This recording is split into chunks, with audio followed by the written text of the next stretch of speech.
जैसा मैंने कहा, ये एक ऐलान जंग है।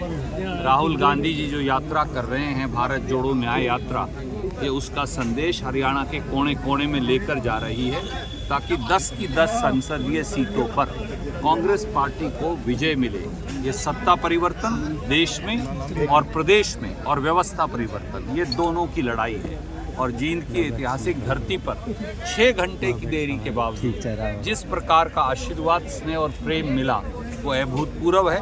मैं सारे जींद के अपने कांग्रेस पार्टी के नेताओं, मेरे बुजुर्गों, साथियों, दोस्तों, माताओं, बहनों, उनका हृदय की गहराइयों से शुक्रगुजार हूँ कि इतने सर्दी के बावजूद, बारिश के बावजूद, 6 घंटे की देरी के बावजूद, जिस प्रकार से जगह जगह कोने कोने पर साथियों ने पूरे शहर को सजाया है कांग्रेस के संदेश के लिए, और जिस प्रकार का आयोजन किया है, ये अभूतपूर्व। बदलाव की डगर मुश्किल है रणदीप जी की बार। बदलाव की डगर हमेशा मुश्किल होती है, बदलाव की डगर कभी आसान नहीं हुई, पर बदलाव की डगर पर वो चल सकते हैं जो न्याय और सत्य के साथ है। हमारी लड़ाई न्याय और सत्य की जीत की लड़ाई है, उनकी लड़ाई भ्रष्टाचार और भेदभाव की लड़ाई है। यही भाजपा और कांग्रेस में अंतर है। प्रदेश की जनता देगी आपका साथ अब की बार। हमें ये विश्वास है कि जिस प्रकार का स्नेह, प्यार और आशीर्वाद प्रदेश के हर कोने में मिला है, हर जाति से मिला है, हर वर्ग से मिला है, गांव और शहर से मिला है, उससे मैं संपूर्ण तौर से आश्वस्त हूँ कि जनता का आशीर्वाद कांग्रेस के हाथ के पंजे के साथ। रणदीप जी, 3 स्टेटों की जीत हुई है बीजेपी, कितना प्रभाव डाल पाएगी हरियाणा की जनता पर? देखिए, मुझे ये विश्वास है कि जैसे एक एक बूंद से सागर भरता है, हर साथी जो कोशिश कर रहा है कांग्रेस पार्टी के लिए अपने अपने तरीके से, उससे पार्टी और मजबूत होगी, हमें बल मिलेगा, और वो बल जो संसदीय कांग्रेस पार्टी के उम्मीदवार हैं उनके लिए वोट में ट्रांसलेट होगा। संकल्प यात्रा निकाल रहे हैं लगातार, किस तरह का बदलाव मिल रहा है युवाओं की बात के लगातार आप चल रहे हैं, कितने हौसले बुलंद दिखाई दे रहे हैं? देखिए, नौजवान जो हैं, उनकी जाति कोई भी हो, वो सबसे ज़्यादा कोप भाजन के शिकार हैं। 47 पेपर लीक की बात हो, 2.5 लाख से अधिक नौकरियां ना भरने की बात हो, अनुसूचित जाति और पिछड़े वर्गों के बच्चों को यूनिवर्सिटियों के अंदर प्रोफेसर लगने से डिनाई करने की बात हो, आरक्षण पर हमले की बात हो, जनरल कैटेगरी के बच्चों की पोस्टें ना भरने की बात हो, बैकलॉग को ना भरने की बात हो, नौजवान एक अगर मैं कहूँ कि वो पिस रहा है तो शायद सही होगा, इसलिए वो नौजवान बदलाव लेकर आएगा। बहुत बहुत धन्यवाद। आज इतने में इजाजत।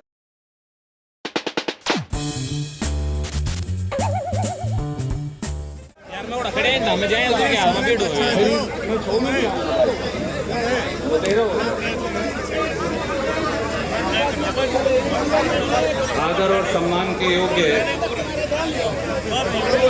हरियाणा की बेटी, अखिल भारतीय कांग्रेस कमेटी की महासचिव, भाई ये सारे मंच वाले नीचे उतर जाओ, कम ज्यादा रोड़ा पार होकर बैठ जाओ। उधर भी जो खड़े हैं साथी, या तो बैठ जाओ या तड़े उतर जाओ। बहुत हो गया है, या आप बैठो या फिर आप नीचे उतर जाओ। प्रोग्राम चलने लग रहा है, आप बैठो तो सही। संदीप बैठ मेरे भाई। तीनों बड़े नेताओं का ऐतिहासिक नगरी जींद में पहुंचने पर हार्दिक अभिनंदन है। मैं तो बस इतना कहना चाहूंगा कि जींद जिले का कोई विकास पिछले 10 सालों से नहीं हो रहा, और यदि आने वाले समय में कांग्रेस का राज आया तो जींद जिले का पूरा विकास होगा, ऐसा ये सभी राष्ट्रीय नेता आपको विश्वास दिलाते हैं। धन्यवाद। जय हिंद, जय भारत। आदर और सम्मान के योग्य हरियाणा की बेटी, भारतीय राष्ट्रीय कांग्रेस की महासचिव कुमारी शैलजा जी,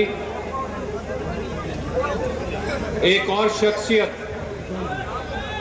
जिनकी गूंजती आवाज पूरे हरियाणा की विधानसभा के अंदर खट्टर सरकार की चूड़ें हर रोज हिलाती, आदरणीय श्रीमती किरण चौधरी जी, मंच पर विराजमान मेरे सभी आदरणीय साथी, मैं रघुवीर भारद्वाज जी को कह रहा था कि इतनी लेट हो गई, सारे साथियों को आदरणीय मंच कह के संबोधित कर आज इस बात की शुरुआत करते कांग्रेस के कार्यकारी अध्यक्ष आदरणीय सुरेश गुप्ता जी, आदरणीय मंच, बुजुर्गों, मातृशक्ति, नौजवान साथी, मेरी आपकी बात पत्रकार और छायाकार बंधुओं जो बहुत देर से हमारे साथ यहाँ बैठे, ये कार्यक्रम 4 बजे शुरू होना था, आप सब यहाँ 3 बजे से आए हुए हैं। अब रात के 9 बजने वाले। मैं क्षमा प्रार्थी हूं कि आप 5 घंटे से ज्यादा से 6 घंटे के करीब से यहाँ बैठे हैं, पर ये आपका प्यार है, ये आपका जज्बा है छोटे भाई, ये आपकी मोहब्बत है कि आप आज भी 5-6 घंटे के बाद, सर्दी के इस मौसम में बारिश भी आ ली मुझे बताया, उसके बाद भी आप डटे बैठे हैं। आपकी इस हिम्मत को, आपके इस जज्बे को मैं सलाम करता हूं, नमस्कार करता हूं, नमन करता हूं और आप सबका स्वागत करता हूं। मेरे बुजुर्गों, साथियों, दोस्तों, माताओं, बहनों, कांग्रेस की संदेश यात्रा का लक्ष्य क्या? क्यों कुमारी शैलजा जी, किरण चौधरी जी, रणदीप और हम सब क्यों इस कांग्रेस संदेश यात्रा को लेकर पूरे हरियाणा के कोने कोने में हम निकले? एक तरफ राहुल गांधी जी कन्याकुमारी से कश्मीर तक 3500 किलोमीटर से अधिक चले और आज 6500 किलोमीटर की यात्रा फिर कर रहे हैं और उस यात्रा का भी नाम है भारत जोड़ो न्याय यात्रा। कांग्रेस की ये संदेश यात्रा उसी संदेश को लेकर आगे बढ़ रही।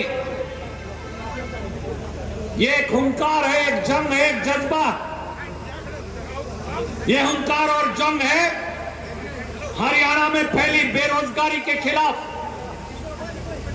ये हुंकार और जंग है 47 पेपर बिकते हैं पर एक आदमी को भी सजा नहीं मिलती। जींद के उपचुनाव में तो डी ग्रुप का रिजल्ट निकाल देते पर आज तक उन सारे बच्चों को 7 और 8 साल बीत गए, नौकरी नहीं मिली। आधे बच्चों की नौकरी बर्खास्त हो गई। अब चुनाव आया है तो एक और झुंझुना लेकर आए डी ग्रुप की नौकरियों का। हरियाणा के लोग अब बहकने वाले नहीं, खट्टर साहब, दुष्यंत चौटाला जी।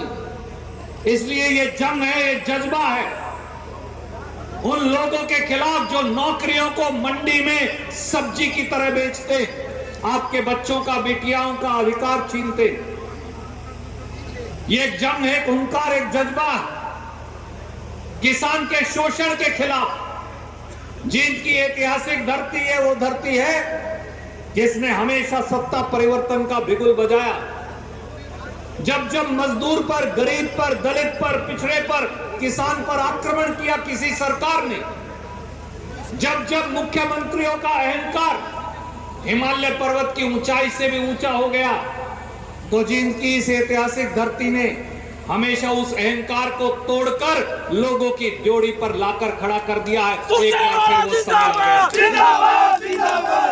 गया। ये यात्रा एक जंग है, ये यात्रा एक जंग है, एक जज्बा, एक हुंकार है हर रोज छीनते दलित और पिछड़ों के अधिकारों के खिलाफ। परसों एक फरमान आया, गरीब दलित का बच्चा और बिटिया, गरीब पिछड़ा वर्ग की बिटिया और बच्चा अब यूनिवर्सिटी में प्रोफेसर नहीं लग सकता, उनका आरक्षण खत्म कर दिया गया।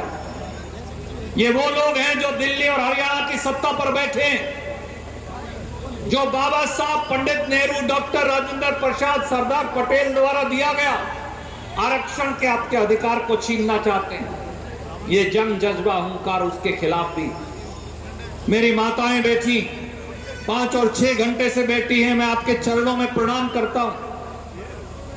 मेरी मां, मेरी बहनों के घर का जो बजट है वो मोदी और मनोहर लाल खट्टर जी ने चोरी कर लिया। 400 रुपए का गैस का सिलेंडर था जब कांग्रेस का राज था, आज वो 1100 और 1150 रुपए है। चुनाव के लिए 950 किया, फिर दोबारा बढ़ा देंगे।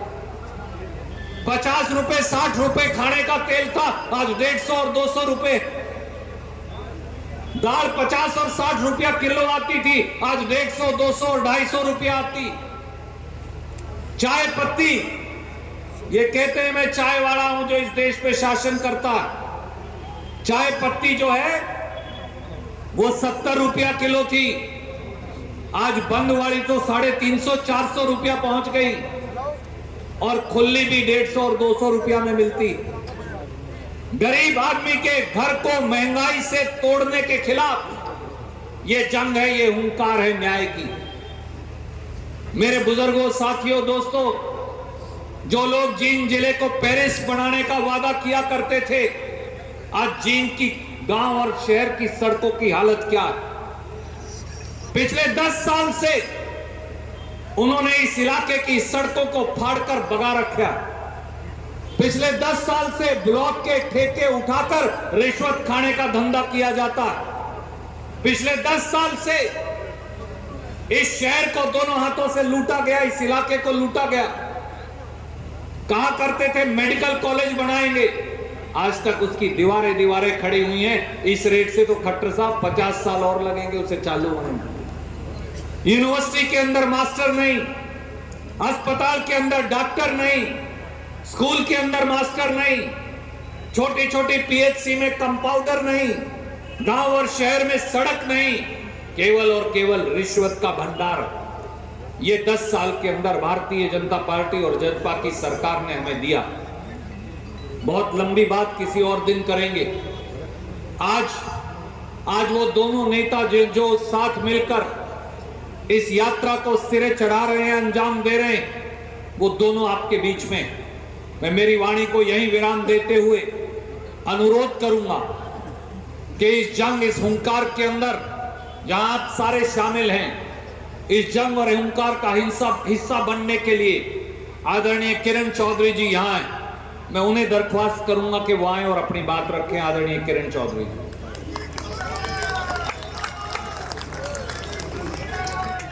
लोगों को पता तो लगना चाहिए असल बात क्या है।